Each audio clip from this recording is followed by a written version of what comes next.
ಅಲ್ಲಿ ನಾಗಾಭರಣ ಅವರಿದ್ದಾರೆ, ಅವ್ರು ದೊಡ್ಡ ಡೈರೆಕ್ಟ್ರು, ನೀನು ಹೋಗಿ ಮೀಟ್ ಮಾಡು ಅಂತ. ನಾನು ಯಾರನ್ನೂ ಮೀಟ್ ಮಾಡಲ್ಲಪ್ಪ. ಅಮ್ಮ ಅಪ್ಪ ಇರಲೇ ಇಲ್ಲ ಅಲ್ಲಿ, ಯಾರೂ ಇಲ್ಲ ಸರ್, ಹಾಗಾಗಿ ಯಾರೂ ಬರೀ ಇಲ್ಲ. ಕಾಲೇಜಿನ ಕತೆ ಆದ್ದರಿಂದ ಕಾಲೇಜ್ ಸ್ಟೂಡೆಂಟ್ಸ್ಗಳೇ ಇದ್ರು. ಇಡೀ ಕ್ಲಾಸ್ ರೂಮಲ್ಲಿ ಎಷ್ಟು ಜನ ಬೇಕಾಗಿತ್ತು ಅಷ್ಟು ಜನ ಅಲ್ಲಿ ನಾವು ಒಂದು ಕಡೆ ಹಾಕೊಂಡಿದ್ವಿ. ಸರ್ ಆ್ಯಕ್ಚುಲಿ ಹೇಳಬೇಕು ಅಂದರೆ ನಾನೊಂದು ಯಾವುದೋ ಒಂದು ಕಾಲೇಜು ಯೂನಿವರ್ಸಿಟಿಯಲ್ಲಿದ್ದೀನಿ. ಅಲ್ಲಿ ಪ್ರತಿಯೊಬ್ಬರಲ್ಲೂ ನಾನು ಕಲಿಯೋದಿದೆ, ಕಲಿತಾ ಇದ್ದೀನಿ ಅನ್ನೋದೊಂದು ನನಗೆ ಭಾವನೆ ಬಂತು ಸರ್. ನಾಗಾಭರಣ ಆವರಣ, ನಾಗಾಭರಣ ಆವರಣ. ನಮಸ್ಕಾರ. ನಾಗಾಭರಣ ಆವರಣಕ್ಕೆ ಸ್ವಾಗತ ಸುಸ್ವಾಗತ. ಸಿನಿಮಾ ಆವರಣಕ್ಕೆ ಕಿರುತೆರೆ ಆವರಣ ಬೇರೆ ಇದೆಯಲ್ಲ. ಸಿನಿಮಾ ಆವರಣದಲ್ಲಿ ನಾವೀಗಾಗಲೇ ಆಸ್ಫೋಟದ ಬಗ್ಗೆ ಸಾಕಷ್ಟು ಮಾತಾಡ್ತಾನೇ ಇದ್ದೀವಿ. ಏನದು ಆಸ್ಫೋಟ? ಅದನ್ನು ಹೇಳೋಕ್ಕೆ ಮುಂಚೆ ದಯವಿಟ್ಟು ಲೈಕ್ ಮಾಡಿ, ಶೇರ್ ಮಾಡಿ, ಸಬ್ಸ್ಕ್ರೈಬ್ ಮಾಡಿ. ಈ ಮಾತನ್ನು ಆಗಾಗ ಹೇಳ್ತಾ ಇರ್ತೇನೆ ನಿಮಗೋಸ್ಕರ, ಅಲ್ಲ ನನಗೋಸ್ಕರ.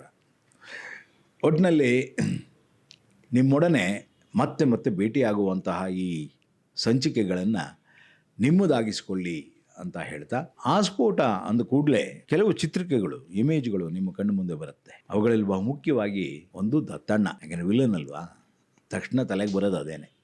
ಯಾವಾಗಲೂ ರಾವಣ ತಾನೇ ಫಸ್ಟ್ ಬರಬೇಕು, ಆಮೇಲೆ ತಾನೇ ರಾಮ. ಅದಾದ ಮೇಲೆ ಬೇರೆ ಬೇರೆ ಕ್ಯಾರೆಕ್ಟರ್ಗಳೆಲ್ಲ ಕಾಣಿಸೋಕ್ಕೆ ಶುರುವಾಗುತ್ತೆ. ಅದರ ಮುಖಾಂತರ ನಿಮಗೆ ತಕ್ಷಣ ನೆಕ್ಸ್ಟ್ ಬರೋದು ಹೀರೋಯಿನ್. ಯಾಕೆ ಹೇಳಿ, ಇದೇ ಅದಕ್ಕೊಂದು ಜಾಗ ಇದೆ. ಯಾರಪ್ಪ ಇದು? 1987ರಲ್ಲಿ ಆ ಹುಡುಗಿ ತನ್ನ ಪೂರ್ಣ ಪ್ರಮಾಣದ ನಾಯಕಿಯಾಗಿ ಮೊಟ್ಟ ಮೊದಲ ಚಿತ್ರವೊಂದರಲ್ಲಿ ಅಭಿನಯಿಸ್ತಾ ಇತ್ತು. ಅದಕ್ಕೆ ಹಿಂದೆ ಒಂದು ಸಿನಿಮಾ ಆಗಿತ್ತು, ಬ್ರಹ್ಮಾಸ್ತ್ರ ಅಂತ. ಆದರೆ ನಿಜವಾಗಿಯೂ ಪೂರ್ಣ ಪ್ರಮಾಣದ ನಾಯಕಿಯಾಗಿ ಬಂದದ್ದು ಆಸ್ಫೋಟದಲ್ಲಿ. ಇಡೀ ಕುಟುಂಬ ರಂಗಭೂಮಿಯ ಕುಟುಂಬ. ಅದರ ಹಿನ್ನೆಲೆಯೇ ಬೇರೆ.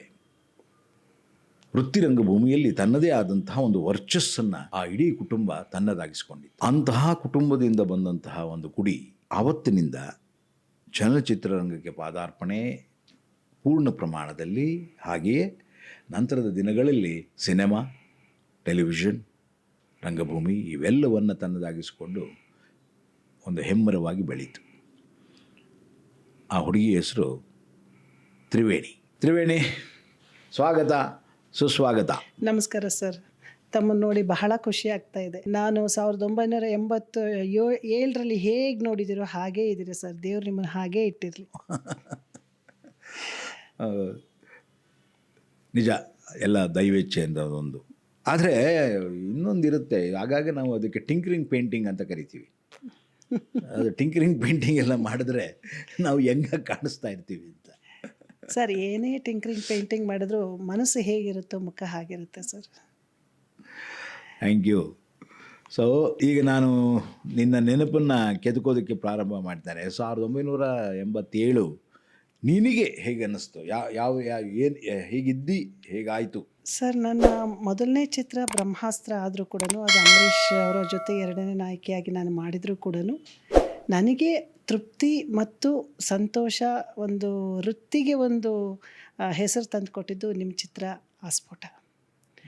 ಆಸ್ಫೋಟದಲ್ಲಿ ನೀವು ನನಗೆ ಕರೆ ಮಾಡಿ ನೀನು ಮಾಡಬೇಕು ಅಂತ ಹೇಳಿದಾಗ ನನಗೆ ಆ ದಿನ ನನ್ನ ಮನಸ್ಸು, ನನ್ನ ಮೈ ಯಾವ ಥರ ಪುಳಕವಾಯಿತು ಅಂದರೆ, ಅದು ಈಗ ನೆನೆಸ್ಕೊಂಡ್ರು ಆ ದಿನ ಏನು ಏನು ಮಾಡ್ತಿದ್ದೆ ಆವಾಗ ನೀನು? ದಾವಣಗೆರೆಯಲ್ಲಿದ್ದೆ, ಮನೆಯಲ್ಲಿದ್ದೆ. ಫಸ್ಟ್ ನೀವು ಹೇಳಿ ನನ್ನ ಹೆಂಗೆ ಆಯ್ಕೆ ಮಾಡಿದ್ರಿ ಅಂತ. ಅಲ್ಲ, ಅದು ನಿಮಗೆ ನೆನಪಿರ್ಬೇಕು. ಕಾರಣ ಯಾಕೆ ಅಂದರೆ, ದಾವಣಗೆರೆಗೆ ನಿನ್ನ ಪಾಡಿಗೆ ನೀನು ಆರಾಮಾಗಿ ದಾವಣಗೆರೆಯಲ್ಲಿ PUC SSLC P U C first year PU. ನನಗೆ ಕರೆ ಬಂದಾಗ ಅವಾಗೆಲ್ಲ ಟ್ರಂಕ್ ಕಾಲು. ಹೌದು, ಟ್ರಂಕ್ ಕಾಲ್. ಈಗೇನು ಮೊಬೈಲ್? ಇಲ್ಲ. ಇದು ಅದು ಆ್ಯಕ್ಚುಲಿ ನೀವಲ್ಲ ಸರ್ ಕರೆ ಮಾಡಿದ್ದು. ಜಿ ನಾಗರಾಜ್ ಅಂತ ಒಬ್ಬರು ಪ್ರೆಸ್ ರಿಪೋರ್ಟರ್ ಕರೆ ಮಾಡಿದ್ರು. ನೀವು ಅವರನ್ನು ಕಾಂಟ್ಯಾಕ್ಟ್ ಮಾಡಿದ್ರಿ. ಒಂದು ಪತ್ರಿಕೆಯಲ್ಲಿ ನನ್ನ ಫೋಟೋ ಮತ್ತು ನನ್ನ ಆರ್ಟಿಕಲ್ ನೋಡಿ ನೀವು ಅವ್ರಿಗೆ ಕರೆ ಮಾಡಿ, ಈ ಹುಡುಗಿ ನಂಬರ್ ಬೇಕು, ನನಗೆ ಕಾಂಟ್ಯಾಕ್ಟ್ ಮಾಡಬೇಕು ಅಂತ ಹೇಳಿದ್ರಿ. ಆವಾಗ ಅವ್ರು ನನಗೆ ಕರೆ ಮಾಡಿದ್ರು. ಇಲ್ಲ ಅಮ್ಮ, ನಿಮಗೆ ಇದು ನಾಗಾಭರಣ ಸರ್ ಕರೆ ಮಾಡ್ತಾ ಇದ್ದ. ಹಾಂ, ನಾಗಾಭರಣ ಅವರ? ನನಗೆ ಹೌದು, ಅವ್ರ ಚಿತ್ರದಲ್ಲಿ. ಹೌದಾ? ಅಯ್ಯೋ ಯಾಕೆ ಅಂದರೆ ಸರ್ ಅದಕ್ಕೆ ಒಂದು ಕಾರಣ ಇದೆ. ಬ್ರಹ್ಮಾಸ್ತ್ರ ಶೂಟಿಂಗ್ ನಡೆಯುವಾಗ ನಂದಿ ಹಿಲ್ಸಲ್ಲಿ ಶೂಟಿಂಗ್ ನಡೀತಾ ಇತ್ತು. ನಂದು ಸಾಂಗ್ ಶೂಟಿಂಗ್ ವಿತ್ ಅಂಬರೀಷ್ ಅವ್ರ ಜೊತೆ ಇತ್ತು. ಆವಾಗ ನಿಮ್ಮದು ನೆನಪಿನ ದೋಣಿ ಅಲ್ಲಿ ಶೂಟಿಂಗ್ ಆಗ್ತಾಯಿತ್ತು. ಹೌದು, ಗೀತಾ ಅನಂತ್ನಾಗ್. ಗೀತಾನಂದ. ಹೌದು. ಆವಾಗ ನಮ್ಮ ಫಾದರ್ ತುಂಬ ಹೇಳೋರು, ಅಲ್ಲಿ ನಾಗಾಭರಣ ಅವ್ರು ಇದ್ದಾರೆ, ಅವ್ರು ದೊಡ್ಡ ಡೈರೆಕ್ಟ್ರು, ನೀನು ಹೋಗಿ ಮೀಟ್ ಮಾಡು ಅಂತ. ನಾನು ಯಾರನ್ನೂ ಮೀಟ್ ಮಾಡಲ್ಲಪ್ಪ, ಬೇಕಿದ್ರೆ ನಾನು ಬೇಕು ಅಂದರೆ ಅವರೇ ಬಂದು ಕರೀತಾರೆ, ನಾನು ಮೀಟ್ ಮಾಡಲ್ಲ ಅಂತ ಹೇಳಿದೆ. ಅದೇನು ದೇವರಿಗೆ ಆ ಮಾತು ಕೇಳಿಸ್ತೋ ಏನೋ ಗೊತ್ತಿಲ್ಲ. ಅದೇ ಥರ ಆಯಿತು. 2ನೇ ಚಿತ್ರ ನನಗೆ ನೀವು ಕರೆ ಮಾಡಿ ಈ ಥರ ಅಲ್ಲ ಜಿಜಿ ನಾಗರಾಜ್ ಅವ್ರು ಫೋನ್ ಮಾಡಿ, ನೀನು ಬೇಗ ಬೆಂಗಳೂರಿಗೆ ಬಂದ ತಕ್ಷಣ ಈ ಥರ ಹಿಂಗೆ ನಂಬರ್ ಕೊಟ್ಟಿದ್ದಾರೆ, ಆ ನಂಬರ್ಗೆ ನೀನು ಫೋನ್ ಮಾಡಿ ಅವ್ರನ್ನ ಹೋಗಿ ಭೇಟಿ ಆಗು ಅಂತ ಹೇಳಿದ್ರು. ನನಗೆ ನೀವು ನಂಬ್ತಿರೋ ಬಿಡ್ತಿರೋ, ನಾನು ಬಸ್ಸಲ್ಲೇ ಟ್ರಾವೆಲ್ ಮಾಡ್ತಾ ಇದ್ದಾಗ ಬಸ್ಸಲ್ಲಿ ಕೂತಾಗಿಲ್ಲ, ಅಯ್ಯೋ ನಾಳೆ ಅವ್ರನ್ನ ಮೀಟ್ ಮಾಡಿದಾಗ ಏನು ಮಾತಾಡಬೇಕು, ಅವರು ದೊಡ್ಡ ಡೈರೆಕ್ಟ್ರು ಏನು ಕೇಳ್ತಾರೆ, ಏನು ಪ್ರಶ್ನೆ. ನನಗೆ ಸಿನಿಮಾದ ಬಗ್ಗೆ ಅಷ್ಟೊಂದು ನಾಲೆಡ್ಜು ಇರಲಿಲ್ಲ. ಏನು ಪ್ರಶ್ನೆ ಕೇಳ್ತಾರೆ, ನಾನು ಹೇಗಿರಬೇಕು, ಎಲ್ಲ ಒಂದು ಮನಸ್ಸಲ್ಲಿ ಅದು ಏನೋ ಒಂದು ಒದ್ದಾಡ್ತಾ ಇತ್ತು, ನಡೀತಾ ಇತ್ತು. ಸರಿ, ಬೆಳಗ್ಗೆ ಅರ್ಲಿ ಮಾರ್ನಿಂಗ್ ಒಂದು 7:30 ನಾನು ನಿಮಗೆ ಕಾಲ್ ಮಾಡಿದೆ. ಸರ್, ನಾನು ತ್ರಿವೇಣಿ ಅಂತ ಮಾತಾಡೋದ್ರಿಂದ. ಹೌದಮ್ಮ, ಎಲ್ಲೋಗಿದ್ದೆಮ್ಮ ನೀನು, ನಿನ್ನೆ ಹುಡುಕ್ತಾ ಇದ್ದೆ ನಾನು ಅಂತ ನಿಮ್ಮದೇ ಆದ ಒಂದು ಶೈಲಿಯಲ್ಲಿ ನನ್ನ ಹತ್ರ ಮಾತಾಡಿದ್ರಿ. ಅದಕ್ಕೆ ಹೌದು ಸರ್, ಈಗ ಬಂದಿದ್ದೀನಿ ಬ್ಯಾಂಗ್ಳೂರಿಗೆ ಅಂತ ಹೇಳಿದೆ. ಅದಕ್ಕೆ ಹಾಂ ಸರಿ, ಎಷ್ಟೊತ್ತಿಗೆ ಬರ್ತೀಯಾ ಅಂತ ಕೇಳಿದ್ರಿ. ಆವಾಗ ನಿಮ್ಮ ಮನೆ ಬನಶಂಕರಿಯಲ್ಲಿ ಮೆಟ್ಲು ಹತ್ಕೊಂಡು ಬಂದರೆ ನಿಮ್ಮದು ಆಫೀಸ್ ಇತ್ತು. ಆ ಆಫೀಸಲ್ಲಿ ನಾನು ನಮ್ಮ ಫಾದರ್ ಬಂದ್ವಿ, ಕುತ್ಕೊಂಡ ತಕ್ಷಣ ನೀವೊಂದು ವೈಟ್ ಜುಬ್ಬ ಐ ಥಿಂಕ್ ಹಾಕ್ಕೊಂಡು ಬಂದ್ರಿ ಹೊರಗೆ, ಒಂದು ಫ್ರೆಶ್ ಆಗಿ ಬಂದ್ರಿ. ಬಂದ ತಕ್ಷಣ ಹಿಂಗಂದ್ರಿ. ಆಮೇಲೆ ನಮ್ಮ ಫಾದರ್ ನೋಡಿ ನಮಸ್ಕಾರ, ಕೂತ್ಕೊಳ್ಳಿ ಅಂತ ಎಲ್ಲ ಪರಿಚಯ ಆಯಿತು. ಪರಿಚಯ ಆದಾಗ ನಾನು ಒಂದು ಸಿನಿಮಾ ಮಾಡ್ತಾಯಿದ್ದೀನಿ, ಅದರಲ್ಲಿ ನಾಯಕಿ ಪಾತ್ರ ಮಾಡ್ತೀಯಾ ಅಂತ ಕೇಳಿದ್ರಿ. ಇಷ್ಟೇ, ನನಗೆ ಮಾತು ಬರ್ತಾ ಇಲ್ಲ, ಇಷ್ಟೇ. ಆಮೇಲೆ ಅಪ್ಪನ ಜೊತೆ ಮಾತಾಡಿದ್ರಿ. 1 ತಿಂಗಳು ನಾವು ಸಾಗರದಲ್ಲಿ ಎಲ್ಲರೂ ಇರಬೇಕಾಗತ್ತೆ, 1 ತಿಂಗಳು ನೀನು ಯಾರಿಗೂ ಡೇಟ್ಸ್ ಕೊಡೋಂಗಿಲ್ಲ, ಆಯಿತು, ಅಲ್ಲೇ ಇರಬೇಕು, ನನ್ನ ಗರಡಿಯಲ್ಲೇ ನೀನು ಇರಬೇಕು, ಆಯಿತು. ಆವಾಗಿಂದ ಶುರುವಾಯಿತು ಅಲ್ವಾ. ಸೊ ಒಂದು ಚಿತ್ರ ಯಾವಾಗಲೂ ಒಂದು ಟೀಮ್ ಜೊತೆ ಬೆಳೆಯುತ್ತೆ. ಆ ಟೀಮ್ ಬಹಳ ಮುಖ್ಯ ಆಗುತ್ತೆ. ಯಾರೆಲ್ಲ ಇದ್ದರೂ ಆ ಟೀಮಲ್ಲಿ ಬಹಳ ಮುಖ್ಯ ಆಗುತ್ತೆ. ಅದರಲ್ಲೂ ಕೋ ಆ್ಯಕ್ಟರ್ಗಳು ಯಾರ್ಯಾರು ಮತ್ತು ಇವ್ರು ಯಾರು, ಟೆಕ್ನಿಷಿಯನ್ಸ್ ಯಾರು, ಇವರೆಲ್ಲರ ಜೊತೆಯಲ್ಲಿ ಒಂದು ಸಿನಿಮಾ ಆಗುತ್ತೆ. ಯಾರವರು ಒಬ್ಬನೇ ಸಿನಿಮಾ ಮಾಡೋಕ್ಕಾಗಲ್ಲ, ಮಾಡೋದು ಇಲ್ಲ. ಸೊ ಒಂದು ಟೀಮ್ ವರ್ಕ್ ಅಂತ ಬಂದಾಗ ನಿನಗೆ ಆ ಟೀಮ್ ಹೇಗೆ ಅನ್ನಿಸ್ತು? ಸರ್, ಆ್ಯಕ್ಚುಲಿ ಹೇಳಬೇಕು ಅಂದರೆ ನಾನೊಂದು ಯಾವುದೋ ಒಂದು ಕಾಲೇಜು ಯೂನಿವರ್ಸಿಟಿಯಲ್ಲಿದ್ದೀನಿ. ಅಲ್ಲಿ ಪ್ರತಿಯೊಬ್ಬರಲ್ಲೂ ನಾನು ಕಲಿತಾ ಇದ್ದೀನಿ ಅನ್ನೋದೊಂದು ನನಗೆ ಭಾವನೆ ಬಂತು ಸರ್. ಯಾಕೆಂದರೆ ಇವಾಗ 10th ಪಾಸಾಗಿ ಒಂದು ಕಾಲೇಜಿಗೆ ನಾನು ಬೋರ್ಡಿಂಗ್ ಇರೋವಂಥ ಒಂದು ಹಾಸ್ಟೆಲ್ ಇರೋವಂಥ ಒಂದು ಕಾಲೇಜ್ಗೆ ಹೋದರೆ ನಾನು ಅಲ್ಲಿ ಶಿಸ್ತು ಅದೆಲ್ಲ ಹೇಗಿರುತ್ತೋ ನನಗೆ ಹಾಗನ್ನಿಸ್ತು. You are the head of the department. ಆವಾಗ ನನಗೆ ಪ್ರತಿಯೊಬ್ಬರಲ್ಲೂ ಒಂದೊಂದು ನಾನು ಕಲಿತೆ ಸರ್. ಸತ್ಯವಾಗ್ಲೂ ಹೇಳಬೇಕು ಅಂದರೆ ಇವತ್ತು ನಾನು ಏನಾದರೂ ಒಂದು ಯಾರ ಜೊತೆ ಆದರೂ ಮಾತಾಡಬೇಕಾಗಲಿ, ಒಂದು ನನ್ನ ಹಾವಭಾವಗಳಾಗಲಿ ಅಥವಾ ನನ್ನ ಒಬ್ಬರಿಗೆ ರೆಸ್ಪೆಕ್ಟ್ ಕೊಡೋದಾಗಲಿ ಎಲ್ಲ ನಾನು ಕಲ್ತಿರ್ಬೇಕಾದ್ರೆ ಆ 1 ತಿಂಗಳಲ್ಲಿ ನನಗೆ ಒಂದು 5 ವರ್ಷ ಯೂನಿವರ್ಸಿಟಿಯಲ್ಲಿ ನಾನು ಏನು ಕಲಿಬೋದು ಅದನ್ನೆಲ್ಲ ನಾನು ಕಲಿತೆ sir. Exactly. Actually college subject ಅದು.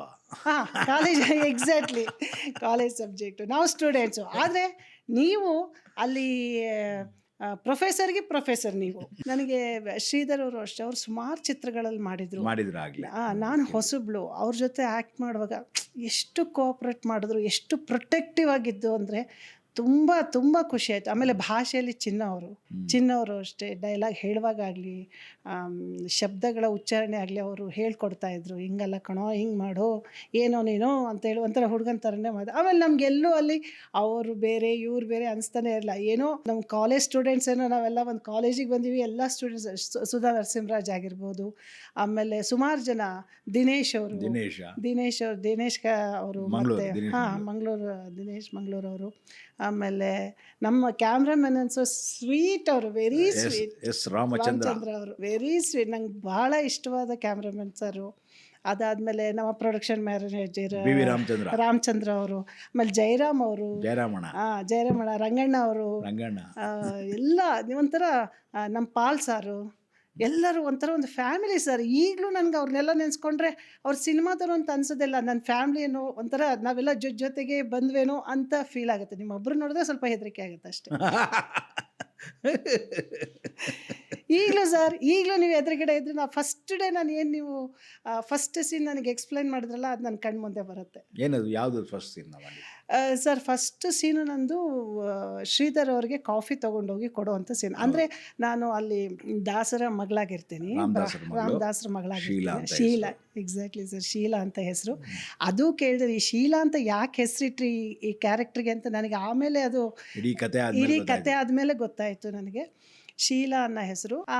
ಅದು ಬಂದ್ಬಿಟ್ಟು ಅವ್ರಿಗೆ ಕಾಫಿ ತೊಗೊಂಡೋಗಿ ಅವ್ರ ನಮ್ಮ ಮನೆಯಲ್ಲೇ ಅವ್ರು ಬಾಡಿಗೆಗೆ ಡೋರ್ ಟ್ಯಾಪ್ ಮಾಡಿದಾಗ ಅವ್ರು ಬರ್ತಾರೆ. ಛೇ, ಯಾಕೆ ಸರ್ ದಿನಾ ಶೀಲಾ ಕಾಫಿ ಅಂತ ನಾನೇ ಕರಿಬೇಕು ಅನ್ಕೋತೀನಿ, ಅಷ್ಟರಲ್ಲಿ ನೀನು ಹಾಜರಾಗ್ಬಿಡ್ತೀಯಾ ಅಂತ ಹೇಳಿ ಶ್ರೀಧರ್ ಅವ್ರು ಹೇಳ್ತಾರೆ. ಹೌದಾ ಸರ್ ಅಂತೇಳಿ ಆಮೇಲೆ ಅಲ್ಲಿ ಸ್ವಲ್ಪ ಡೈಲಾಗ್ ಆಗುತ್ತೆ. ನಾವಾಗ ನನಗೆ ಇದು ಡೈಲಾಗ್ ಶೀಟ್ ಕೊಟ್ಟರು, ತಗೊಮ್ಮ ನೋಡ್ಕೊ ಅಂತ ಹೇಳಿದ್ರು. ನೋಡಿಕೊಂಡೆ. ಆವಾಗ ವಿಶ್ವನಾಥ್ ಅವರು ನಂಗೆ ಅಸೋಸಿಯೇಟ್ ಡೈರೆಕ್ಟರ್ ಆಗಿದ್ರು. ವಿಶ್ವನಾಥ್. ಎಸ್. ಅದು ನೋಡ್ಕೊಂಡಾದ್ಮೇಲೆ ಸರಿ ಸರ್ ಹೇಳಿದ್ರು, ಬಾಯಿಲಿ ಅಂದರು. ಏನು ಸರ್, ಇದನ್ನು ನೀನು ಹೇಗೆ ಹೇಳ್ತೀಯ, ಹೇಗೆ ಮಾಡ್ತೀಯ, ನಿಂದೇ ಆದ ರೀತಿಯಲ್ಲಿ ನೀನು ಮಾಡು ಅಂತ ಹೇಳಿದ್ರು. ನಾನು ಹೋದೆ, ಇಲ್ಲೊಂದು ಡೈಲಾಗ್ ಹೇಳಿದೆ ನಿಂತ್ಕೊಂಡು, ಅಲ್ಲೊಂದು ಡೈಲಾಗ್ ಹೇಳಿದೆ, ಹಿಂಗೆ ಮಾಡಿದೆ. ಅದಕ್ಕೆ ಇದಲ್ಲ, ನಾನು ಹೇಳ್ಕೊಡ್ತೀನಿ ನೋಡು, ಇಲ್ಲಿ ಇಷ್ಟೊಂದು ಪ್ರಾಪರ್ಟಿ ಇದೆ, ಅದನ್ನೆಲ್ಲ ನೀನು ಬಳಸ್ಕೋಬೇಕು ನೋಡು. ಅಲ್ಲಿ ಬೆಡ್ಶೀಟ್ ಇದೆ, ಇಲ್ಲಿ ಟವಲ್ ಇದೆ, ಅಲ್ಲಿ ಬುಕ್ಸ್ ಇದೆ. ಒಬ್ಬ ಬ್ಯಾಚುಲರ್ ರೂಮ್ ಹೇಗಿದೆಯೋ ಹಾಗಿದೆ. ಅದು ನೀನೇನು ಮಾಡಬೇಕು, ನೋಡಿದೋಳು ಅದೆಲ್ಲ ನೀಟಾಗಿಟ್ಟು ಕ್ಲೀನ್ ಮಾಡಿ ಡೈಲಾಗ್ ಹೇಳ್ತಾ ಎಲ್ಲ ಪ್ರಾಪರ್ಟಿಗಳು ನೀನು ಯೂಸ್ ಮಾಡಿಕೊಂಡು ನಿನ್ನ ಎಕ್ಸ್ಪ್ರೆಷನ್ ಅದರಲ್ಲಿ ಇರಬೇಕು. ಅಲ್ಲಿ ನೀನು ಒಂದು ಇಡುವಾಗಲೂ ಅವ್ರನ್ನ ನೋಡಿಕೊಂಡೇ ಇಡಬೇಕು, ಅವ್ರ ಹತ್ರ ಮಾತಾಡಿಕೊಂಡೇ ಇಡಬೇಕು. ಈ ಥರ ಎಲ್ಲ ಸರ್ ನೀವು ಮಾಡಿ ನಂಗೆ ತೋರಿಸಿದ್ರಿ. ಅದು ಇವತ್ತಿಗೂ ಸರ್, ಈಗ ನಾನು ಏನಾದರೂ ಒಂದು ಎಕ್ಸ್ಪ್ರೆಷನ್ ಕೊಡ್ತಾ ಇದ್ದೀನಿ ಅಂದರೆ ಅದು ನೀವು ನನಗೆ ಹೇಳ್ಕೊಟ್ಟದ್ದು. ಸೊ ಯಾವುದೇ ಒಬ್ಬ ಆ್ಯಕ್ಟ್ರಿಗೆ ಅವರ ಮ್ಯಾನ್ರಿಸಮ್ಗಳ ಜೊತೆಯಲ್ಲಿ ಆ್ಯಕ್ಟಿವಿಟಿಗಳ ಜೊತೆಯಲ್ಲಿ ಆತ ಮಾಡಿದಾಗ ಅದು ಇನ್ನೂ ಹೆಚ್ಚು ನ್ಯಾಚುರಲ್ ಆಗಿ ಕಾಣಿಸೋಕ್ಕೆ ಶುರುವಾಗುತ್ತೆ. ಆಮೇಲೆ ಪರಿಣಾಮ ಬೀರುತ್ತೆ ಸರ್, ಅದು ಬಹಳ ಒಳ್ಳೆ ಪರಿಣಾಮ ಬೀರುತ್ತೆ. ಹೌದು ಸರ್, ಹೌದು ಸರ್. ಅವರು ಯಾವುದೇ ಪಾತ್ರವನ್ನು ಮಾಡ್ತಾ ಇದ್ದಾರೆ ಅಂತ ಅನ್ಸಲ್ಲ, ಜೀವಿಸ್ತಾ ಇದ್ದಾರೆ ಅಂತ. ಹೌದು ಹೌದು. ಸೊ ಅಂತಹ ಪಾತ್ರಗಳ ಮುಖಾಂತರನೇ ನಾವು ಜನರನ್ನ ಹತ್ತಿರವಾಗಿ ಹೋಗಬೇಕು, ಅವ್ರನ್ನ ಸೆಳ್ಕೋಬೇಕು ಕೂಡ. ನಮ್ಮಲ್ಲಿ ಭಾಳಷ್ಟು ಜನಕ್ಕೆ ತಮ್ಮ ಕೈ ಹೆಂಗೆ ಬಳಸಬೇಕು ಅನ್ನೋದು ಗೊತ್ತಾಗಲ್ಲ. ಡೈಲಾಗ್ ಅಂದ ಕೂಡಲೇ ಅಂತೆಲ್ಲ ಇದೆಲ್ಲ ತಲೆಯಲ್ಲಿರುತ್ತೆ. ಅದು ಒಂಥರ ಕೈ ಬಳಸೋದು ಇದೆಯಲ್ಲ, ಅದು ನಮ್ಮಲ್ಲಿ ಸಾಕಷ್ಟು ಜನ ಆ್ಯಕ್ಟರ್ಗಳಿಗೆ ಭಾಳ ತಾಪತ್ರಯ ಕೊಡುತ್ತೆ. ಅದರಿಂದಾಗಿ ಏನು ಮಾಡ್ತಾರೆ, ಎಷ್ಟೋ ಸಲ ಮಾತಾಡೋದನ್ನೆಲ್ಲ ಕೈನಲ್ಲಿ ಮಾತಾಡ್ತಿರ್ತಾರೆ. ಊಟ ಆಯಿತಾ ಅಂತ, ಊಟ ಆಯಿತಾ ಅಂತ ಇದನ್ನೇ ಯಾಕೆ ಕೇಳಬೇಕು, ಊಟ ಆಯಿತಾ ಅಂತ ಹಿಂಗೆ ಕೇಳೋಕ್ಕಾಗಲ್ವೇ, ಊಟ ಆಯಿತಾ ಅಂತ ಹಿಂಗೆ ಕೇಳೋಕ್ಕಾಗಲ್ವೇ ಅಂತ ನಾವೆಲ್ಲ ಯೋಚನೆ ಮಾಡ್ತಿರ್ತೀವಿ. ಸೊ ಈ ರೀತಿ ಪ್ರತಿಯೊಬ್ಬ ನಟನನ್ನು ಕೂಡ ಅವನದೇ ಆದಂತಹ ಒಂದು ಕಂಫರ್ಟ್ ಝೋನ್ನ ಕ್ರಿಯೇಟ್ ಮಾಡ್ತಾರೆ. ಆ ಕಂಫರ್ಟ್ ಝೋನ್ ಏನು ಅಂತ ಆ ನಟ ಅಥವಾ ನಟಿಗೆ ಗೊತ್ತಾಗ್ಬಿಟ್ರೆ ಅವನಿಗೆ ಒಂದು ಕಾನ್ಫಿಡೆನ್ಸ್ ಬಂದುಬಿಡುತ್ತೆ. ಆ ಕಾನ್ಫಿಡೆನ್ಸ್ ಇಟ್ಕೊಂಡು ಆತ ಕೆಲಸ ಮಾಡ್ತಾ ಹೋಗ್ತಾನೆ. ಸೊ ಆ ರೀತಿಯ ಕಾನ್ಫಿಡೆನ್ಸು ನನಗೆ ಮೊದಲನೇ ಶಾಟಿಂದಲೇ ಸಿಕ್ಕಿದೆ. ಹೌದು ಸರ್, ಅದಕ್ಕೆ ನಾನು ನಿಮಗೆ ಥ್ಯಾಂಕ್ಸ್ ಹೇಳ್ಬೇಕು ಸರ್. ಎಷ್ಟು ಥ್ಯಾಂಕ್ಸ್ ಹೇಳಿದ್ರು ಕಡಿಮೆ. ಅದು ಅಷ್ಟೇ ಅಲ್ಲ ಸರ್, ಆಮೇಲೆ ನೀವು ಎಲ್ಲರನ್ನೂ ಒಂದೇ ಕಡೆ ಒಂದು ಮಾಮ್ಕೋಸ್ ಅನ್ನೋ ಜಾಗದಲ್ಲಿ ಎಲ್ಲ ಹುಡುಗಿಯರನ್ನೂ ಒಂದೇ ಕಡೆ ಇರಿಸಿದ್ದು ನಮಗೆಷ್ಟು ಅದು ಕಂಫರ್ಟ್ ಲೆವೆಲ್ ತಂದು ಕೊಡ್ತು ಅಂದರೆ, ನಾವು ಆ್ಯಕ್ಟ್ ಮಾಡುವಾಗ ನನ್ನ ಪಕ್ಕದಲ್ಲಿ ಬೇರೆ ಯಾರೋ ಮಾಡ್ತಾ ಇದ್ದಾರೆ ಅಂತಲೂ ನನಗೆ ಅನ್ನಿಸ್ಲಿಲ್ಲ. ಆಮೇಲೆ ಹುಡುಗಿರೆಲ್ಲ ಒಂಥರ ಸಿಸ್ಟರ್ಸ್ ಥರ, ಫ್ರೆಂಡ್ಸ್ ಥರ, ಒಂಥರ ಎಲ್ಲರೂ ಮಿಂಗಲ್ ಎಲ್ಲ ಗೆಳತಿಯರೇ. ಯಾಕೆಂದರೆ ಕಾಲೇಜ್ ಹುಡುಗರು, ಕಾಲೇಜ್ ಹುಡುಗಿರು ಅವರೇ ಜಾಸ್ತಿ ಇದ್ದದ್ದು. ಅಮ್ಮ ಅಪ್ಪ ಇರಲೇ ಇಲ್ಲ ಅಲ್ಲಿ, ಯಾರೂ ಇಲ್ಲ. ಕಾಲೇಜಿನ ಕತೆ ಆದ್ದರಿಂದ ಕಾಲೇಜ್ ಸ್ಟೂಡೆಂಟ್ಸ್ಗಳೇ ಇದ್ದರು. ಇಡೀ ಕ್ಲಾಸ್ ರೂಮಲ್ಲಿ ಎಷ್ಟು ಜನ ಬೇಕಾಗಿತ್ತು ಅಷ್ಟು ಜನ ಅಲ್ಲಿ ನಾವು ಒಂದು ಕಡೆ ಹಾಕ್ಕೊಂಡಿದ್ವಿ. ಆಮೇಲೆ ಅಲ್ಲಿ ಲೋಕಲ್ ಲಾಲ್ ಬಹದ್ದೂರ್ ಶಾಸ್ತ್ರಿ ಕಾಲೇಜಿನ ಕೆಲವು ಹುಡುಗರು ಬಂದು ಜಾಯ್ನ್ ಆಗ್ತಾಯಿದ್ರು ಶೂಟಿಂಗಿಗೆ. ಹೌದು. ಸೊ ಅವರು ಆಮೇಲೆ ಹಾಸ್ಟೆಲ್ಗೆ ಬಂದು ಚೌಲ್ಟ್ರಿಗೆ ಬಂದು ಊಟ ಮಾಡೋರು ಎಲ್ಲರೂ ಈ ಬಂದು. So it was like a very big family. ಒಂದು ಕಾಲೇಜನ್ನು ಕ್ರಿಯೇಟ್ ಮಾಡಿದ್ವಲ್ಲ. ಸೊ ಆ ಕಾಲೇಜಿನ ಹುಡುಗರು ಇದ್ದರು, ನಾವು ಕರ್ಕೊಂಡು ಹೋಗಿದ್ದು ಹುಡುಗರು ಹುಡುಗಿರು ಇದ್ದರು. ಸೊ ಅವರೆಲ್ಲರೂ ಕೂಡ ಒಂದು ಬಹಳ ಒಂದು ರಿಲೇಟಿವ್ಲಿ ಕೋರಿಲೇಟೆಡ್ ಆಗಿಬಿಟ್ಟಿದ್ರು. ಭಾಳ ಅದ್ಭುತವಾಗಿತ್ತು ಅದು. ಈಗಲೂ ಜ್ಞಾಪಕ ಬರ್ತದೆ ನಮಗೆ. ಆ ಹುಡುಗರೆಲ್ಲ ದೊಡ್ಡವರಾಗಿದ್ದಾರೆ. ಆ ಕುಮಟಾ, ಪದ್ಮ ಕುಮಟಾ ತಮ್ಮಂದರು ಒಂದು 3 ಜನ ಇದ್ದರು, ಅವರು ಇದ್ದರು. ಅವರ ಅಪ್ಪ SS ಕುಮಟಾ ಅಂತ ಅವ್ರು ಆ್ಯಕ್ಟ್ ಮಾಡಿದರು. ಸೊ 87ನಲ್ಲಿ ಇಟ್ ವಾಸ್ ಲೈಕ್ ಎ ಸಾಗರದಲ್ಲಿ ಒಂದು ಇಡೀ ಸಿನಿಮಾ ಮಾಡಿ